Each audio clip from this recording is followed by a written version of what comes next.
अस्सलाम वालेकुम नाज़रीन, आप यूट्यूब चैनल देख रहे हैं। मैं इमरान खान हूं। जब आप ये वीडियो देख रहे हैं तो आप इमरान खान साहब की फाइनल कॉल में 24 घंटे बाकी हैं जब मैं इस वीडियो को रिकॉर्ड कर रहा हूं। लेकिन एक और बड़ा अहम इशू है जो पाकिस्तान में दहशतगर्दी का बड़ा संगीन वाकया हुआ और ये पारा चनार में हुआ। इसकी भी तफसीलात मेरे पास हैं। बहुत सारे लोगों ने मेरे साथ रब्ता किया, वो ये शिकवा कर रहे हैं कि पाकिस्तान का मीडिया इसको नहीं दिखा रहा। ये बात बहुत सारे मीडिया के लोग कह रहे हैं लेकिन दिखा नहीं पा रहे। ना दिखाने की वजह यह है कि हुकूमत की ये पॉलिसी है कि मीडिया इस वाकये के ऊपर बात ना करे। इससे हुकूमत की और सिक्योरिटी की नाअहली और नालायकी सामने आती है, लिहाजा इस पर बात ना की जाए। अब वहां जो लोग हैं उनके अंदर बहुत ज्यादा गुस्सा है। वो ये कहते हैं कि मीडिया क्यों नहीं बता रहा कि हमारे साथ किस तरह का जुल्म हुआ है और इस वक्त पारा चनार की सूरत क्या है। वहां पे कई जगहों के ऊपर अभी भी लड़ाई जारी है और दोनों फरीकैन भारी हथियारों का इस्तेमाल भी कर रहे हैं। जो तफसीलात मेरे पास अब तक आई है मैं आपके साथ शेयर कर देता हूं।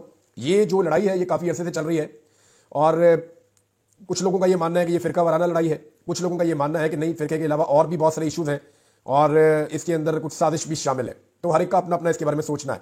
लेकिन ये कोई भी लड़ाई है, रियासत की जिम्मेदारी है कि इस लड़ाई को खत्म किया जाए। यहां पे जरगे भी किए गए, यहां पे सूबाई हुकूमत ने भी काम किया, यहां पे जो सियासी जमातें हैं उन्होंने भी काम किया और जो सोशल शख्सियात है बड़ी समाजी, उन्होंने भी यहां पे कोशिश की कि अमन हो जाए और कुछ मुआहदे और कुछ वादे वईद हुए भी, लेकिन इसके बावजूद यहां पे अमन नहीं हो सका। अब हुआ यह है कि अक्टूबर से लेकर अब तक सिचुएशन इतनी खराब थी कि पारा चनार के अंदर जो लोग मौजूद थे वो अंदर ही थे और जो लोग पेशावर में या बाहर मौजूद थे वो बाहर थे। ये जो मेन शारा है इसके ऊपर लोग आ नहीं पा रहे थे, सड़क को इस्तेमाल नहीं कर पा रहे थे। बड़े अरसे के बाद जब लोगों ने बार बार बात की तो फिर सिक्योरिटी फोर्सेज ने इजाजत दी कि ठीक है आप लोग ट्रेवल कर सकते हैं, लेकिन काफिले में आप लोग ट्रेवल करेंगे, आपको सिक्योरिटी मुहैया की जाएगी। इसकी यकीन दहानी जो है वो वहां पे लोकल सतह के ऊपर सिक्योरिटी फोर्सेज ने दी, क्योंकि वहां पे पुलिस की उस तरह से अमलदारी नहीं है। तो ये सारा मामला जो है वो एफसी की सिक्योरिटी के ऊपर ये लोग इन्हिसार कर रहे थे। इनको यकीन दहानी करवाई गई कि आप लोग काफिलों में सफर करें, आपको मुकम्मल सिक्योरिटी होगी। तो दोनों तरफ से काफिले निकले, एक तरफ से पेशावर से भी काफिले निकले और एक तरफ से पारा चनार से भी काफिले निकले। जब वो करम के इलाके से गुजर रहे थे और उस मेन शाहरा पे आए तो चंद किलोमीटर के इलाके में 3 मुख्तलिफ जगहों पे इनके ऊपर बदतरीन हमला किया गया और यह हमला उस वक्त किया गया जब दोनों तरफ के लोग या दोनों तरफ के काफिले उस एरिया में मौजूद थे। यानी जो हमला करने वाले हैं उनकी पूरी प्लानिंग थी, उनकी मनसूबाबंदी थी और 3 जगह से यह बताया जाता है कि शायद मोर्चे बनाकर उन्होंने अटैक किया है। जो आगे और पीछे वाली गाड़ियां हैं उनको ज्यादा नुकसान हुआ। तक इतला के मुताबिक 45 लोग जो है वो शहीद हो चुके हैं, जबकि लगभग 40 के करीब लोग जो है वो शदीद जख्मी हैं, जिन्हें अस्पतालों में मुंतकिल किया गया है। जो लोग वहां पे बच गए हैं उन्होंने बताया कि हमने पुलिस को, इंतजामिया को हमने ये कहा था, सिक्योरिटी फोर्सेज को, कि हमारे पास सिक्योरिटी आप बहुत कम दे रहे हैं, हमें ज्यादा सिक्योरिटी दीजिए क्योंकि 5-6 सिक्योरिटी एहलकारों का ये काम नहीं है और हमारे ऊपर हमला हो सकता है। लेकिन उन्हें यकीन दहानी करवाई गई कि आगे सिक्योरिटी का बंदोबस्त है, रास्ते में बड़ी अच्छी पेट्रोलिंग है, हमारी चौकियां भी है, आप बेफिक्र होकर जाएं।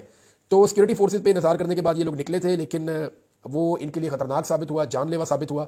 अब ये जो वाकया हुआ उसके बाद रद्देमल के तौर पर लड़ाई बहुत बढ़ गई है। ये मैं आपको बता देता हूं कि जो लोग बीच में बातचीत करने वाले थे उनसे लोगों ने बातचीत करने से भी मना कर दिया है। अब दोनों फरीकैन के दरमियान इस वक्त झड़पें चल रही हैं और शदीद लड़ाई जारी है। लोअर करम के 3 इलाकों में बीबीसी ने रिपोर्ट किया है कि वहां पे शदीद लड़ाई हो रही है। मकानों को, दुकानों को और पेट्रोल पंप्स को आग लगा दी गई है और नुकसान का अभी तक अंदाजा नहीं हो रहा। इंटरनेट वहां पे मुअत्तल है और अमन अमान की सूरत इंतहाई मखदूश है।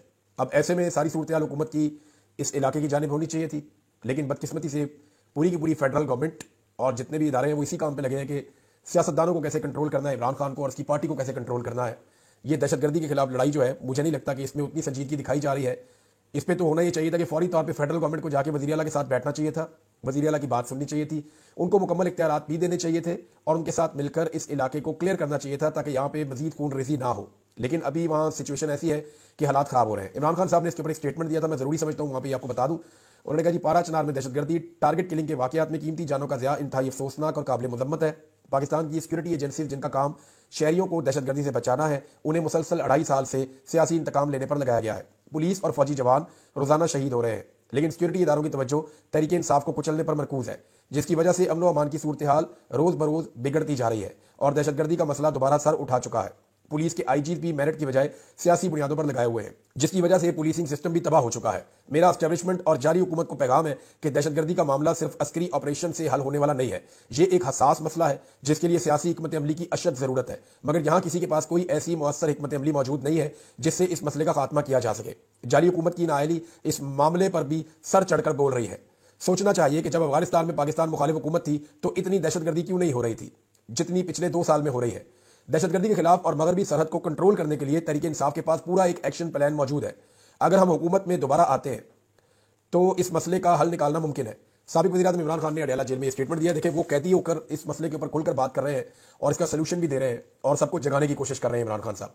लेकिन दूसरी जानिब जो लोग आज़ाद हैं उनकी पूरी तवज्जो सियासी मामलात के ऊपर है, उनकी पूरी तवज्जो अपनी हुकूमत और अपना जाली मैंडेट बचाने के ऊपर है। इकॉनमी का भी बेड़ा गर्क, पाकिस्तान में अमन व अमान का भी बेड़ा गर्क, हर चीज़ की तबाही के बावजूद उनकी सारी तवज्जो इस बात पर है कि किसी तरह अपने इक़्तिदार को तूल दिया जाए, इदारों को कंट्रोल किया जाए और पूरे निज़ाम को अपने काबू में रखा जाए।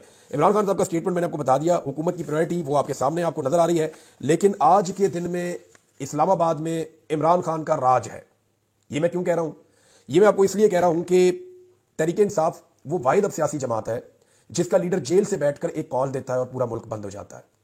यानी अभी इमरान खान का कारकुन भी नहीं निकला, इमरान खान के लोग बाहर भी नहीं आए, इसके बावजूद पूरा का पूरा इस्लामाबाद और उसकी सराउंडिंग बंद हो गई है। अमली तौर पर जो इस्लामाबाद में जर्नलिस्ट हैं उनसे मैंने बात की तो पुलिस और भी बुलवाई है, बाकी सूबों से पुलिस बुलवाई गई है, सिंध से, बलूचिस्तान से, पंजाब से और खैबर पख्तूनख्वा से एफसी की नफरी है वो भी बुलाई गई है, रेंजर्स को तलब किया गया है। तो बड़ी तादाद में इस्लामाबाद में पुलिस, एफसी और रेंजर्स को इकट्ठा किया है इस्लामाबाद की इंतजामिया ने, वजारत दाखिला ने, और लगभग 30,000 एक्स्ट्रा लोग बुलाए गए।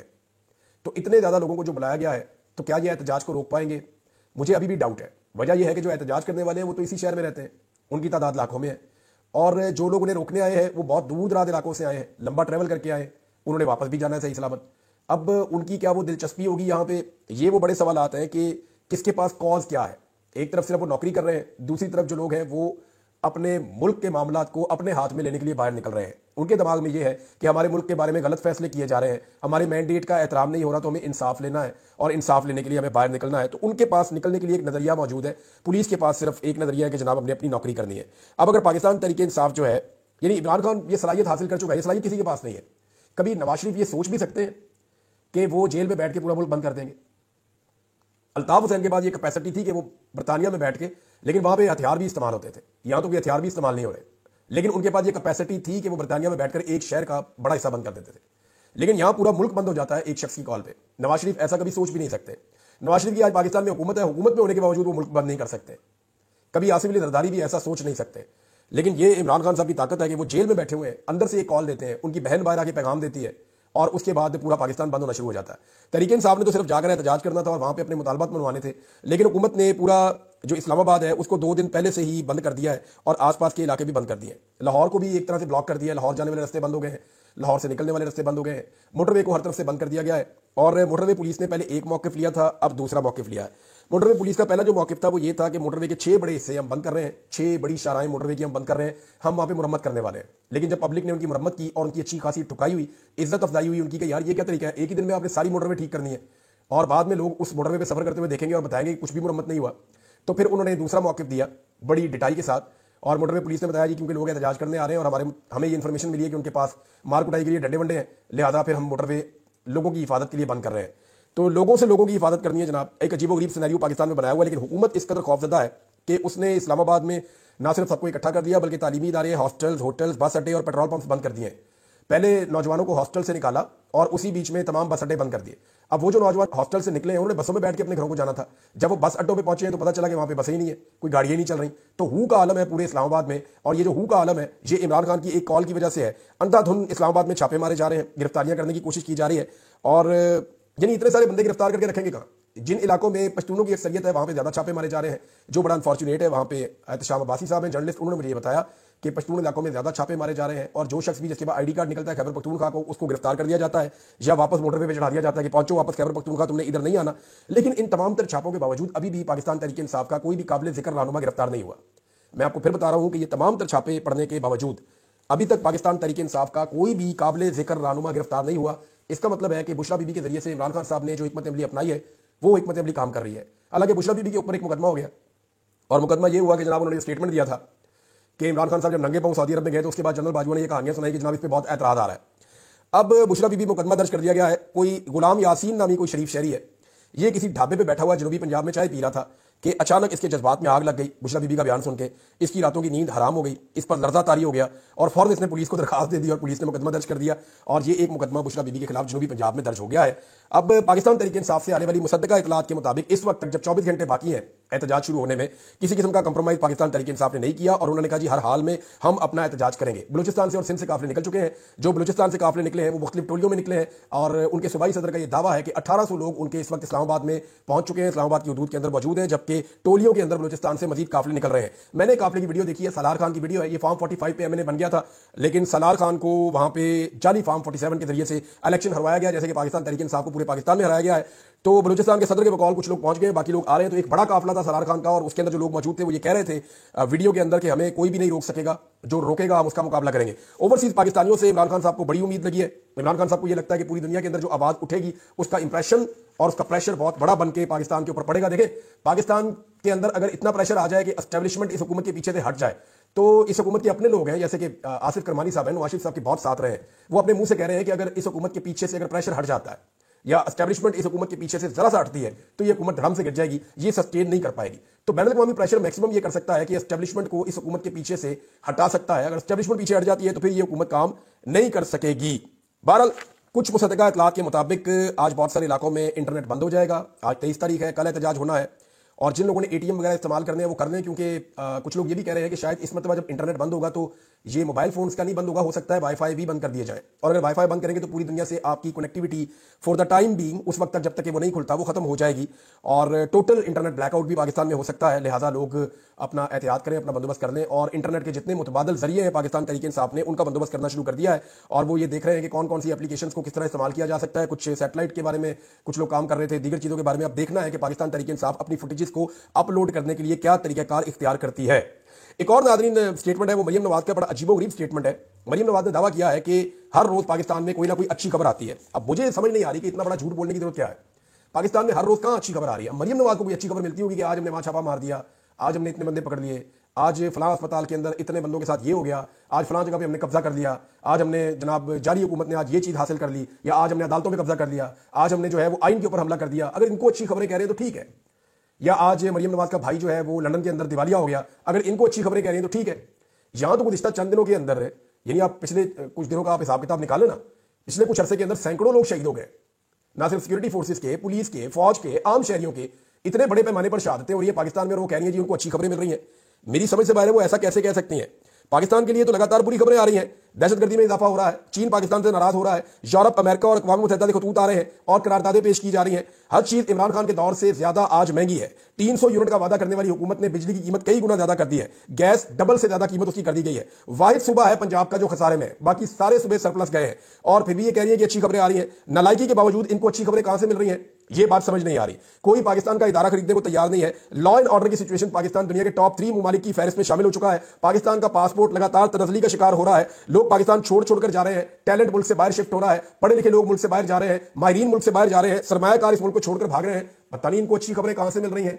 मेरी समझ से बाहर है कि ये इस तरह की सोच के साथ कैसे मुल्क को चला सकते हैं जब आप हकीकत का सामना करने के लिए तैयार नहीं है, जब आप हकीकत को फेस करने के लिए तैयार नहीं है, तो फिर आप कैसे मुल्क के हालात से कैसे निपट सकते हैं, चीजों को ठीक कैसे कर सकते हैं। लेकिन एक बात बिल्कुल दुरुस्त साबित हुई है कि इस हुकूमत ने टोटल सरेंडर कर दिया पाकिस्तान तहरीक इंसाफ के सामने। देखिए, दावा ये करते हैं कि लोग निकलेंगे नहीं, लोग इमरान खान की कॉल पे लब्बैक नहीं कहेंगे, कोई नहीं आएगा, दावा इनका ये होता है। अब अगर आपका ये दावा है कि कोई नहीं आएगा, तो जब आ ही कोई नहीं रहा तो आपने हजारों कंटेनर क्यों खड़े कर दिए? अगर कोई नहीं आ रहा है एहतजाज करने के लिए तो आपने इजाफी 30,000 पुलिस वाले, रेंजर्स वाले और एफसी वाले इस्लामाबाद में क्यों पहुंचा दिए हैं? अगर इमरान खान की कॉल के ऊपर कोई नहीं निकल रहा तो फिर आपकी पुलिस जो है वो मार्च क्यों कर रही है, रैलियां क्यों निकाल रही है? अगर कोई नहीं निकल रहा तो खंदकें क्यों खोदी जा रही हैं? अगर कोई नहीं निकल रहा तो फिर इंटरनेट क्यों बंद किया जा रहा है? अगर कोई नहीं निकल रहा तो आपका फोकस आपके असल कामों की तरफ क्यों नहीं है? सारा फोकस आपका इस्लामाबाद और इस कॉल के ऊपर क्यों है? आप क्यों शहरों को बंद कर रहे हैं? अभी एक जर्नलिस्ट है, वो बता रहे थे कि 4 घंटे से लाश लेके एम्बुलेंस फिर रही है और उसको लाहौर में दाखिल होने का रास्ता नहीं मिल रहा कि उनकी तदफीन करनी है। रात 12:30 बजे उनका जनाजा था, उन्होंने ट्वीट करके सारी सिचुएशन बताई हुई है। तो अगर तो इमरान खान की कॉल पे लोग नहीं निकलते तो भाई इतना खौफ किस बात का है? डरे हुए क्यों हो, सहमे हुए क्यों हो? इसका मतलब यह है कि आप झूठ बोल रहे हैं। इसका मतलब यह है कि आप झूठ बोल रहे हैं और आपके पास इमरान खान के बयानिए का तोड़ कोई नहीं है। लिहाजा फस्तायत और जबर की एक नई किस्त आप मुतारिफ करवा रहे हैं। लेकिन इस दफा अगर पाकिस्तानी निकला है और पाकिस्तान तहरीक इंसाफ ने सब्र से काम लिया, तहरीक इंसाफ ने हुकूमत को थकाने वाला काम किया, और अगर स्वाबी में बैठ गया तहरीक इंसाफ वाले बड़ी तादाद में आकर और हुकूमत से कहा कि जब आप रस्ते खोलेंगे हम आ जाएंगे इस्लामाबाद में, और अगर वहां पे बैठे रहना ये, तो फिर इस हुकूमत का तख्ता हो जाएगा। ये मैं आपको बता रहा हूं कि हुकूमत को थकाना जरूरी है लड़ने से ज्यादा। अगर पाकिस्तान तहरीक इंसाफ हिकमत अमली पे जाती है तो सिचुएशन कुछ और होगी। अब तक इतने अपना ख्याल रखिएगा, अपने चैनल का भी अल्लाह हाफ़िज़।